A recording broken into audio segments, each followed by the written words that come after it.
বাবা বাবা, হ্যাঁ বেটি বলো। বাবা কাল 12ই রবিউল আউয়াল, তুমি আমাদের জন্য সুন্দর কালারিং লাইট নিয়ে আসবে বাবা। আচ্ছা ঠিক আছে বেটি, আমি বাজার থেকে আসার সময় তোমাদের জন্য লাইট নিয়ে আসবো। চাচা দুইটা লাইট দেন, ওইখান থেকে একটা আর এখান থেকে একটা। আর এই নেন লাইটের টাকা।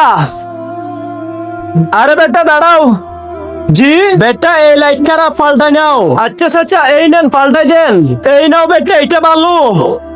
আরে ওই চাচা, এটা যে নষ্ট কেন বলছো তুমি? এই খারাপ মাল কি তোর বাপ বিক্রি করবে? বেটা এটা একটা খারাপ লাইট, এই খারাপ লাইট আমাদের কেন বিক্রি করতে হবে? সততার সাথে দোকান করতে হবে। আবার কাল 12ই রবিউল আউয়াল, আমাকে শিখাবি কিভাবে দোকান করতে হয়? চল যাই এখান থেকে, যত সব কাজ করতে আসে এখানে। বেটা এই নাও তোমার টাকাটা, আর আমি চলে যাচ্ছি।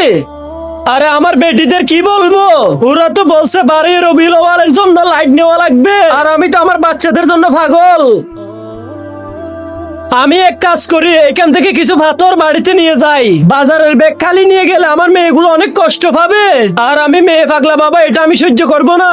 হে আল্লাহ, আমার ইজ্জত আপনার কাছে, আপনি আমার ইজ্জত রক্ষা করুন। এই তো বাড়ি চলে আসলাম, আল্লাহ আপনি ইজ্জত রক্ষা করুন। আল্লাহ, আমার এতিম মাইয়াগুলোকে আমি অনেক ভালোবাসি।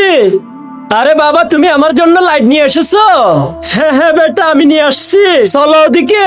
আরে বাবা, লাইট নিয়ে আসছো তো এখানেই দাও। নিচে তাকায় লাল সাবস্ক্রাইব বাটনটি ক্লিক করে যারা যারা সাবস্ক্রাইব করবে, আল্লাহ যেন তাদেরকে এই কবরে শান্তিতে রাখে। আর এই ভিডিওতে যারা লাইক কমেন্ট করবে, তাদের মনের আশা যেন পূরণ হয়, আমি দোয়া করে দিলাম।